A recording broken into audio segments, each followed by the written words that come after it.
debut as Dallas Mayor Eric Johnson. Mayor, thanks so much for being with us. Of course, I'm so glad to be here. What an honor. So I hope this isn't the last we see of you, so I'll try to make this as friendly as possible, but I'm sure it could go no other way. But I'm curious, it's been 2 years. What made you leave the Democratic Party and change your affiliation to Republican? Well, I was a Democrat for a lot of reasons that I think will be familiar to a lot of African Americans.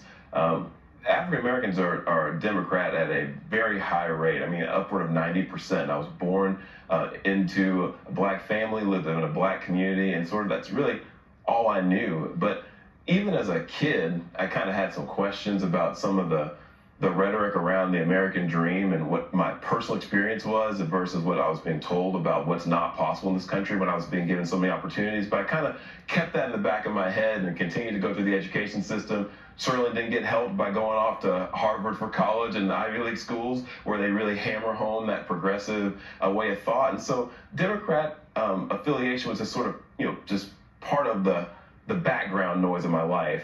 But when I became the mayor of Dallas and I finally had the responsibility for actually taking care of a constituency and making sure that they were safe, making sure they had opportunity, and I wasn't able to sort of hide in a crowd of a caucus, I actually had to make tough decisions.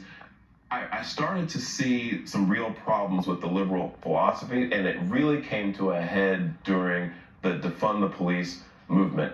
I was so appalled by the lack of, I'd say, commitment to our actual law-abiding residents and a willingness to side with frankly violent criminals during that period. And then I had a bunch of progressive activists showing up at my house, trying to intimidate my children, trying to intimidate me into changing my policy positions. I really started to question why I was still a Democrat. And when I thought about all of the policy positions, really at this point, the Democratic Party has moved so far to the left that I think almost anybody who holds even mildly conservative beliefs, let alone solidly conservative beliefs, has no place in that party. And I think that's been intentional. I think the party has essentially ousted people like me and have said, you're not really welcome here. It really is the party of AOC and Bernie Sanders and folks like that. And so, I left a party that left me a long time ago, and I was just able to finally to act on that as mayor. Let's talk about